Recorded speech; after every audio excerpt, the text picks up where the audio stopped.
Today, we're diving into one of the most incredible biological journeys there is, the 9-month odyssey from a single cell to a fully formed, breathing human. It's an amazing process, so let's get right into how it all unfolds. So here's the big question, right? How on earth does a single cell transform into a person in just 9 months? It's a story of microscopic precision, explosive growth, and just, well, profound transformation. It's like a biological blueprint that gets executed flawlessly over about 266 days.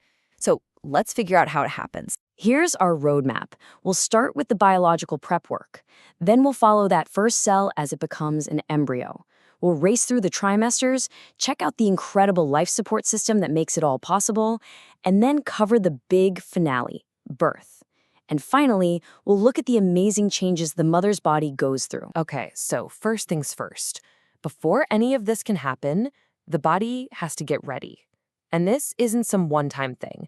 It's a super precise cycle that happens every single month, basically setting the stage for a potential pregnancy. So where does it all start? It starts with this number. And get this. A female fetus, while still in the womb, has a peak of about 7 million potential egg cells. It's a huge number. But by the time she hits puberty, that number drops to around 400,000. It's just a staggering example of biological selection before life has even really begun. The whole thing is driven by this precisely timed hormonal dance. You've got the follicular phase, where follicle-stimulating hormone, or FSH, gets the egg follicles ready to go. At the same time, estrogen is rebuilding the uterine lining. Then, boom, a big surge in luteinizing hormone, LH, triggers ovulation and an egg is released.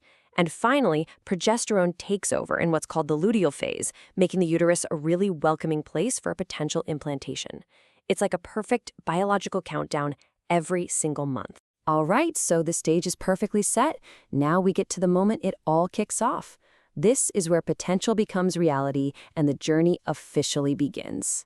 You know, the speed of these first few days is just wild. On day 0, an egg and sperm meet in the fallopian tube. By day 1, they formed a single cell called a zygote. This one cell immediately starts dividing, becoming what's called a blastocyst as it makes its way to the uterus. And then, around day 5 or so, it attaches to that uterine wall. And right there, that's it. The pregnancy has officially begun. And just so we're all on the same page with the terminology, it's pretty straightforward. We start with the zygote, that very first single cell. Then, from that point through week 8, as it's building all its foundational structures, we call it an embryo. And from week 9 all the way to birth, the term is fetus. Okay, now we're diving into the main event, a 9-month developmental sprint that is just packed with mind-boggling changes. Let's break it down trimester by trimester. The first trimester is just an absolute architectural blitz. I mean, from a tiny cluster of cells, all the major organs and systems get mapped out. The heart starts to beat, the neural tube, which becomes the brain and spinal cord, forms, and these tiny little buds pop out that will become arms and legs. Then, in the second trimester, things get a lot more interactive. The fetus is moving, stretching, kicking, movements the mother might start to feel, and it can actually hear and recognize voices from the outside world. It's a period of incredible fine-tuning. And finally, the third trimester is all about getting ready for the big debut. We're talking rapid weight gain, the lungs are maturing, the eyes can open and detect light, and the fetus is even practicing grasping. It's a remarkable final push, getting everything ready for that first breath. So you might be wondering, how does all of this happen? I mean, none of this incredible development would be possible without a dedicated, custom-built support system. And this isn't just some passive incubator. It's a dynamic, living environment that grows and adapts right along with the fetus. So meet the star of the show, a placenta. This is a temporary organ built completely from scratch just for this one job. You can think of it as the baby's personal all-in-one life support system, its pantry, and its waste disposal service, all connected by the umbilical cord. Its job is just huge. The placenta is the gateway. It delivers all the oxygen and nutrients needed for growth, and at the very same time, it filters out all the waste products. It's a critical two-way street.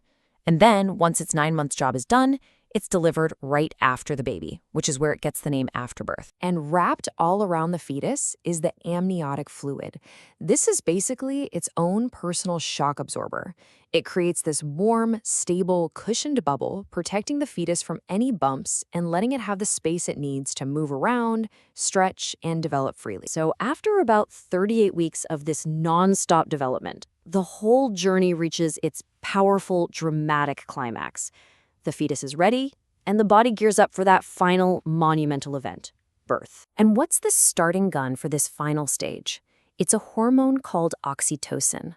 A big surge in oxytocin is the key signal that tells the uterus, okay, it's go time, kicking off the powerful contractions of labor.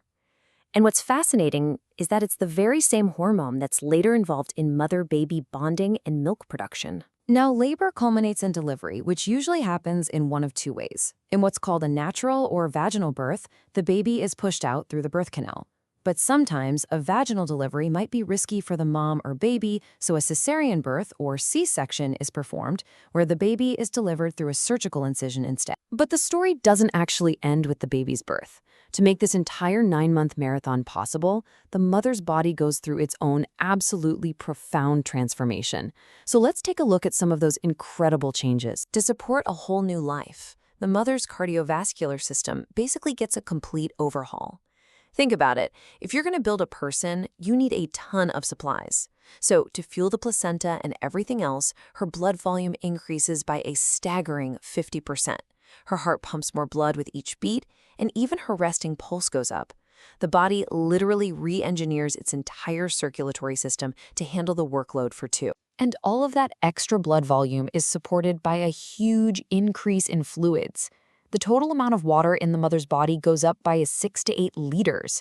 I mean, that's like carrying around a dozen extra large water bottles inside you all the time. And to put that in perspective, those 6 to 8 liters represent a 40% increase in total body water. This isn't just random water weight, it's a strategic change to the body's fundamental makeup.